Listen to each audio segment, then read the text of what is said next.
Before I could say anything, his hand moved under my shirt. The small storage room felt hot and stuffy, filled with the smell of old wood from years past. I should have walked away the second he locked the door behind me, but I didn't move. When he pressed me against the wall, I went quiet. It felt like I'd been holding my breath for years and finally let it out. His skin was warm as his rough hands slipped under my jeans. They shook with want and certainty. His breath was hot against my neck. My heart beat so loud it drowned out the soft hum of the light above us. I stayed silent, didn't say yes, didn't say no. I let myself want what he was offering.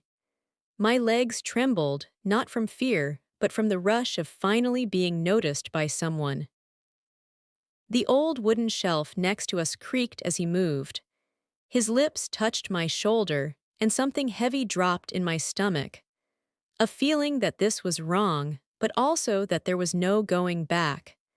We were quiet except for our breathing, our warm bodies, and the electric feeling in the air between us. Two people who shouldn't be doing this, shouldn't even be in this room. The air smelled like motor oil mixed with cedar wood.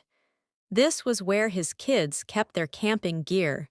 This was the room his wife never went into. Somehow I ended up here, standing in this web of desire and secrets. I'm 38 years old. I'm married with 2 kids and work as the PTA secretary. I make casseroles for neighbors and remember everyone's birthdays. I say thank you and please better than I remember my own name. He's 56, my husband's cousin. I've known him for most of my adult life. He helped us paint the baby's room when I was pregnant. He's been at every Thanksgiving dinner and 4th of July cookout. He knows what ice cream flavors my kids like. That night happened in a way I never saw coming, with his hand between my legs while his wife slept upstairs, completely unaware. What led to that moment? Let me tell you, it didn't happen all at once, not in some movie-like moment of weakness. It was quieter, slower, like a door left slightly open, letting temptation whisper through the crack. I thought I knew my boundaries, but then he crossed them and I couldn't move. It started innocently. I stayed late to help set up for the church fundraiser. After dinner, my husband took the kids home, leaving me to sort through storage boxes. It seemed better than going home to a quiet house full of dirty dishes. He handed me a glass of wine, casually mentioned the back gate was locked for safety, and suggested we could finish faster if we worked in the same room. He watched me lift a box. The moment between us felt too long, too personal. I made a joke to break the tension. He stayed quiet, staring at me, and said, "You're always taking care of everyone else. Nobody ever takes care of you." And I felt that truth deep in a part of me that had been empty for so long. I didn't move when he walked toward me. I didn't move when his hand touched my waist. I should have. What do you do when the person you're supposed to protect becomes the one you secretly want? I wish I could say I was frozen, that I didn't know how to stop it. But the truth is I didn't want to, not then. Not when someone was finally seeing me, really seeing me for the first time in forever. He leaned closer, his voice low and secret. "Nobody will come here tonight." And I stayed still. The worst part is I don't feel sorry. I regret what it means. The lies that made it possible make me sick. But that moment was like breathing after drowning. And now I carry this with me every day. Every look we share across the church hall. Every polite smile at family gatherings. This secret lives inside me. A heavy stone in my chest. It stays quiet.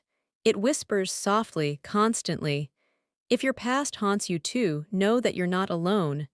Show support and share this story. Others might need to hear it as well. I used to think being a good wife meant being happy with whatever I got, never wanting more. That belief slowly ate me alive. My days blended together, wrapped in careful quietness. When morning comes and the world is still sleeping, I get up quietly, make breakfast, fold clothes, pack lunches. All while keeping the day's secrets just out of sight. My husband John is kind like a boss is kind, polite, boring, dependable. He kisses my forehead every morning but hasn't touched my back in years. And the worst part, I stopped missing it, or I told myself I did. Because when you go long enough without being touched, your body learns to disappear. I didn't feel like a woman anymore. I felt like a job, someone's wife, someone's mom, someone's volunteer. I lived as a function, not a feeling. That's what made it so easy for him to slip in without me noticing. His name is Alan, my husband's cousin. Everyone likes him. He's funny in a quiet way. Fixes cars, cuts his own grass, never raises his voice even in July heat. People trust him because he never asks for much, but he sees everything.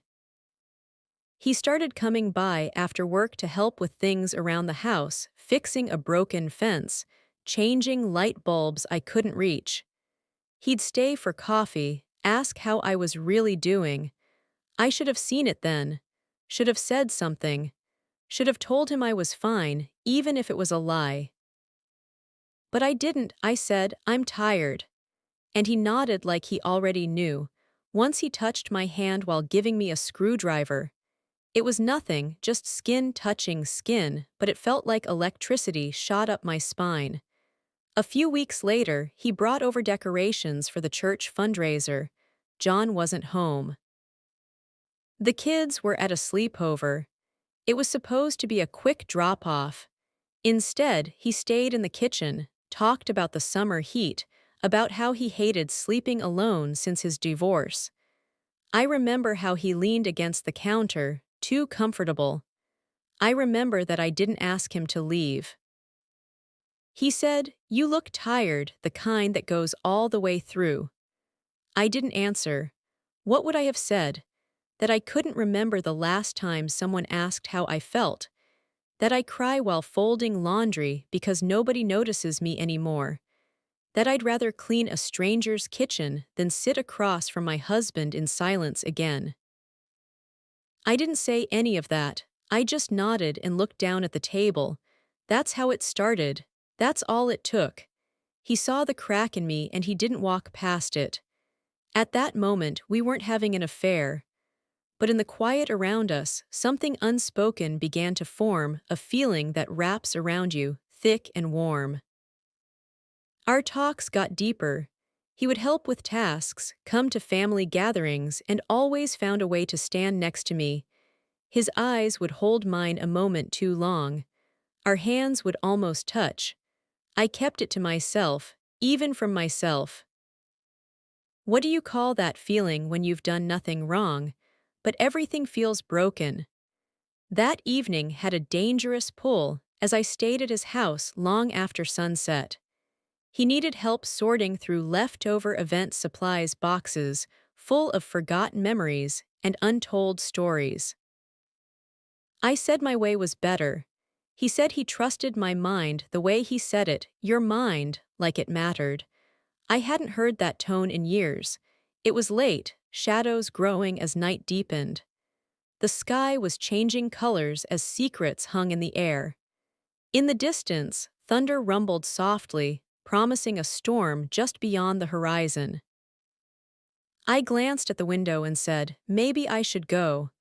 He looked at the front gate and whispered, "It's already locked tight. Nobody will come tonight." And I understood what he meant. I still didn't leave.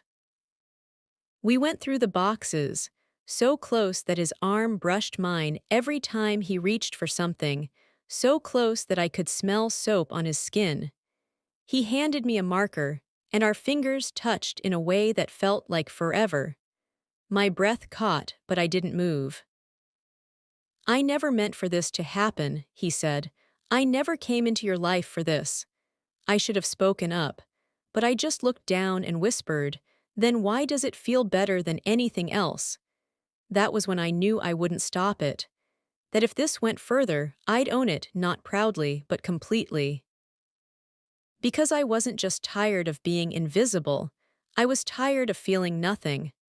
The week after that night, I tried to go back to normal. I cooked dinner like always, folded laundry, laughed when I needed to. John didn't notice anything. Or maybe he didn't want to. But I couldn't stop thinking about Alan. Not just what almost happened, but how it felt like my body had woken up from something I didn't know it was trapped in. He didn't text me. I didn't text him. But when I went to church for a planning meeting, he was there moving chairs. Our eyes met, and something inside me jumped. Not guilt, not shame, just recognition. We didn't say anything personal, just shared looks that lasted too long, smiles that stayed a beat longer than they should have. Later that week, he dropped off leftover event supplies at our door. I opened the bag while standing barefoot in the kitchen. John was upstairs. The kids were watching TV. Alan stood in the doorway like he was deciding something. "You okay?" he asked, not casual curiosity. Serious concern. "I've been better," I said. He nodded slowly. "Me too." He didn't stay long, but before he left, his hand brushed my arm. Not an accident, a connection. That night, I couldn't sleep. I kept thinking about how warm his hand felt, how it made the air in the room change. I thought about how my husband used to touch me, how it had become routine instead of connection. I thought about the look on Alan's face, like he was holding back something heavy. The next few days, tension built like a summer storm. You could feel it in your bones, everything normal on the surface, but underneath, electricity. He called once asking if I could help him go through church receipts, said his handwriting was terrible, and he didn't want to mess up the records. I could have said no, but I didn't. I went over during the day. The house was warm, the kind of quiet that makes you aware of your own breathing. He'd already spread the papers across the table. 2 coffee cups sat beside them. We worked for over an hour, our knees touching occasionally under the table. Every touch felt like a test. Every silence stretched too long. I dropped a pen and bent down to get it at the same time he did. We bumped heads, laughed awkwardly. He reached out to steady me, hand on my shoulder. I froze and he didn't move. He was close, so close I could feel the warmth of his skin. I could see where his shirt collar had wrinkled, the way his chest rose and fell a little faster. "I think about it too," he whispered, "more than I want to admit." I stayed quiet, looking at him. "You could always tell me to stop," he said, challenge in his voice. "One word and I'll back away, I promise." I should have said it. Instead, I whispered, "I don't know what I want." He pulled his hand away like it had been burned, but his eyes stayed on me. We never kissed. We never touched beyond that moment. But when I left, he walked me to my car, opened the door like I mattered. That night, I sat in my car outside my house for 10 full minutes before going inside. I stared at the front door like it was a wall I didn't want to climb again. And for the first time in years, one cold truth hit me. I didn't want to keep pretending to be good anymore. I wanted someone to see me. What was supposed to be simple, just dropping off extra guest towels after the church event, quickly became complicated. His wife was away for the weekend, visiting their daughter upstate. The possibilities hung thick in the air. John was on the couch, sick with flu and lost in feverish sleep. I told myself it was just kindness, just being helpful. Alan answered the door wearing a faded gray hoodie with rolled-up sleeves, his hair still damp from the shower. The porch light created a soft circle around him, contrasting with the cold darkness of the night behind. You didn't have to come this late, he said, stepping aside to let me in. It seemed important, I replied. I thought you'd need them. He closed the door firmly, turning the lock. The sound was sharper than it should have been.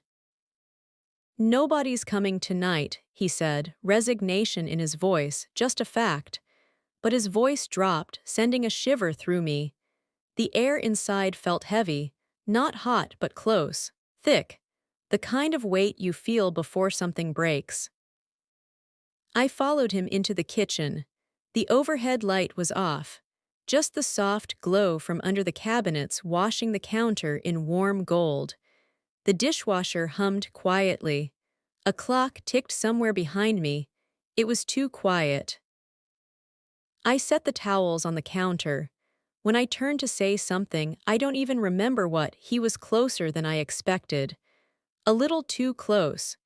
We stood like that, facing each other, silence growing between us.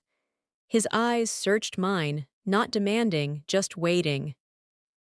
You should go, he said barely above a whisper.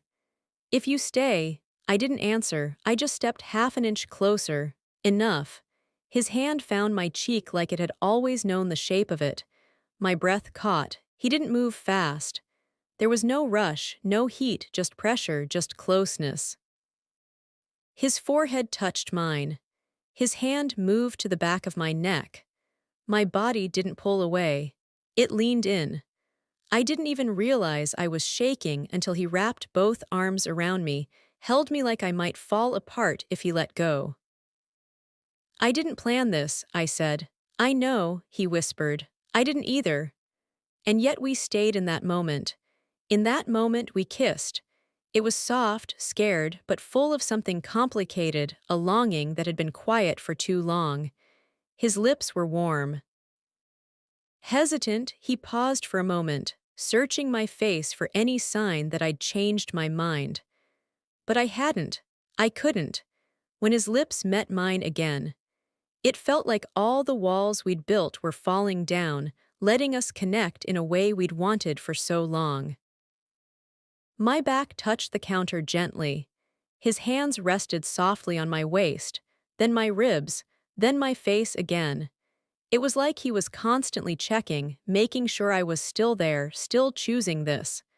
My hand slipped under his hoodie. His skin was warm, steady, real.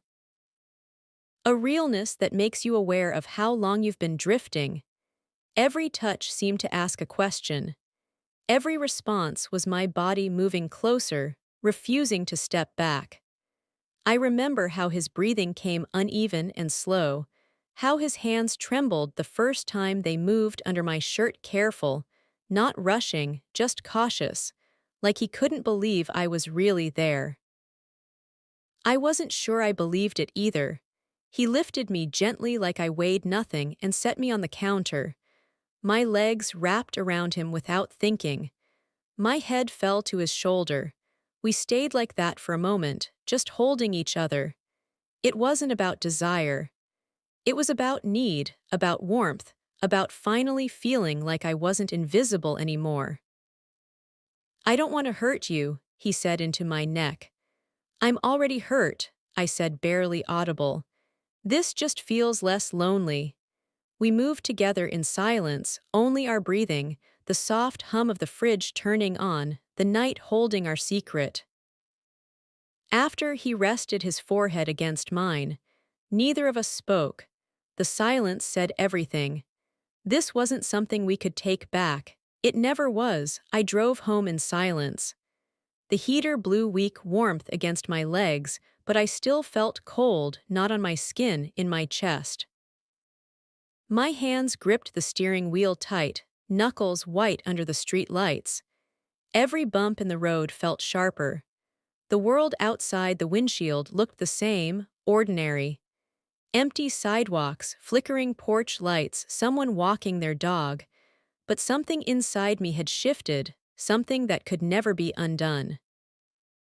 I parked in the driveway and just sat there, engine off. The windows fogged with my breath, and I wiped them clear with my sleeve, even though no one was watching. Or maybe because part of me felt like someone always could be. When I went inside, John was sprawled on the couch, deep in sleep. The TV flickered blue light around the room, playing some late-night rerun. I leaned down to pull the blanket over him, and my hand stopped in midair. His face looked peaceful, unaware, and that's when it hit me hardest. I had done something he would never imagine, with someone who had sat in our kitchen, laughed at our gatherings, fixed our fence when it broke in the winter storms last year. I looked away. In the bathroom, I stared at the mirror, at the face that now held secrets. It was still me. Same eyes, same tired expression. But there was something new underneath, like an echo of something I couldn't erase. I wanted to feel the weight of guilt, but I didn't hate it, and that made it worse. The next morning, I folded laundry like always. The same soft piles of shirts and towels, the same music playing from my phone, but my hands moved slower, like they weren't mine. Everything I touched felt different. His socks, the shirts I had pressed against my body the night before. I paused when I pulled out the navy shirt I wore to Alan's. My thumb brushed the sleeve. He hadn't said a word when I left, just stood by the sink, lips parted like he might stop me, but he didn't. He just nodded. It wasn't guilt that kept me awake that night. It was the silence. He didn't text the next day or the day after, but I saw him. At the grocery store, he passed me in the produce section, our carts bumping. We both stopped. I looked at him. He looked at me like the world around us hadn't changed at all. A quick smile, barely there, polite, the same one he gave the cashier. When I got home, I cried in the laundry room, sitting on top of the dryer as it hummed beneath me.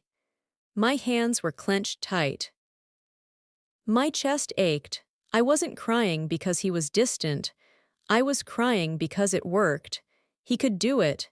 He could hide it perfectly and go back to normal. I couldn't. I replayed that night too much. The feeling of his hands on my back. The moment his breath caught when I kissed his neck. I wanted him to say something afterward. He just never did. 5 days later, he texted me just one message.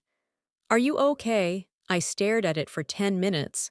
Typed, "I don't know." Then deleted it. Typed, "Why did we do that?" Deleted that too. Finally, I sent, "I can't stop thinking about it." No reply for hours until late that night. Me either. And that was it. We didn't talk about what it meant or if it would happen again. But something changed after that. Not in the way you'd expect, not in heat or wild hunger. Inattention. His hand on my shoulder lasted a second longer when I stopped by. He asked how I was, and his voice got softer when he said it. And I found myself asking things I had no business asking. Do you feel lonely? Do you regret it? Did I matter? He always avoided the answer. He'd look down and sigh like he was trapped between lies, unsure which one to choose. 7 days later, I went back. Not to repeat it, not on purpose. He had texted asking if I could help move furniture while his wife was away. When I got there, it was already moved. He had lied. We didn't touch. But as I turned to leave, he said, "You shouldn't come back." I nodded. "I know." But I made no promise. Because I wasn't sure which version of me would win the next time he looked at me like I was the only person who really understood him. Or the next time I needed to feel like more than just somebody's wife. Again, I don't know if I want to stop this, or if I just want to stop hating myself for not stopping it. It was a Sunday when I felt the shift. A quiet tension in John's eyes as he watched me across the breakfast table. He didn't say anything real. But the way he held my gaze just a beat longer than normal as I stirred my coffee told me something was building. He was seeing something, or maybe noticing what was missing. The guilt had worked its way deep inside me. It leaked into the silences between our conversations. I wiped the table with too much focus, napkins folded perfectly but unnecessarily. I avoided his eyes, pretending to look for jam in the fridge. When the afternoon sun started to fade, my phone rang. Not from him, from his wife. "Hey," she said. "Thanks again for helping with the shelves last week. He said you were such a lifesaver."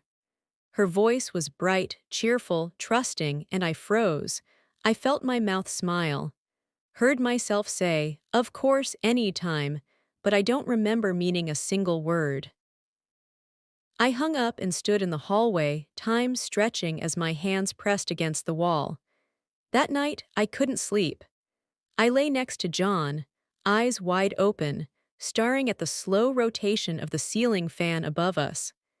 The blades turned steadily, a reminder that some things stay the same even when everything else shifts. As if I wasn't carrying a secret that pulsed inside me quietly, like a second heartbeat. The next morning, I watched the neighborhood kids walk to school. Everything outside looked unchanged. The mailman waved as he passed. I waved back automatically. But inside, something had cracked. 3 days later, I saw Alan again, this time at a backyard barbecue. Both our families were invited. It was supposed to be brief. Grilled burgers, paper plates, cheap wine. He was by the grill, and when I went inside, I didn't mean to look. But my eyes found him anyway, and his found mine for just a moment. That moment lasted too long. His wife called to him. He turned away, and when he did, something heavy settled in my stomach. I thought I could carry this. Quietly, secretly. I thought I could lock it away, hide it under daily routines, family dinners, and predictable patterns. But it seemed to have a life of its own. We were alone for exactly 90 seconds by the cooler, reaching for drinks.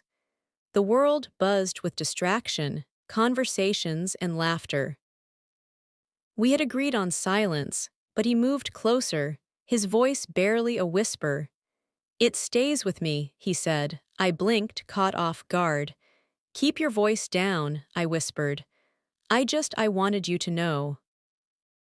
I looked away, knowing I was about to say something foolish before I told him that I hadn't stopped either. The worst part was wanting to hear it. I wanted him to say it, to let the words escape. I wanted proof that I hadn't imagined how it still clung to both of us like smoke. Later at home, I stood by the window, watching the neighbors' sprinkler sweep back and forth across their green lawn. John came up quietly behind me. "Something bothering you?" he asked. I turned slowly. "Just tired," I lied. He stepped closer. "You've been distant lately." I just shrugged, feeling completely drained. He nodded, but he didn't believe me.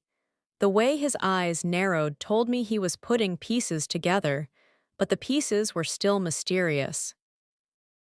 A week passed. No word from Alan, but then a photo appeared in my text messages.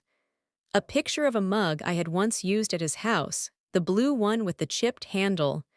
No words, no caption, just the image. I deleted it. But the longing stayed. Days later, while cleaning the pantry, I found the scarf I had worn that night. I hadn't seen it since. It still smelled faintly of cedar from his garage. I sank to the floor, holding it tight. Then I did something I hadn't done since I was young. I went to church. I sat in the back pew, alone with my secrets. The space was nearly empty, just whispers floating, dust particles dancing in the air, and the steady buzz of fluorescent lights humming above. I didn't pray. I just sat there, not sure why I had come. Maybe to find a place where silence revealed instead of hid. Maybe to remember a time when I thought I knew what was right. When the door opened quietly behind me, I didn't turn around. I didn't need to, it was him. He sat 3 pews behind me, said nothing, just sat. It felt like confessing a secret, not to God, not to each other, but admitting that we couldn't carry this alone anymore. When I got up to leave, I didn't look back, but I knew he stayed. When I stepped outside into the thick, humid air, the truth finally escaped my lips, freed from the prison of my mind. I've felt guilt in my life, but not like this. Not when it felt like relief. Not when it woke up something in me that had been sleeping for years.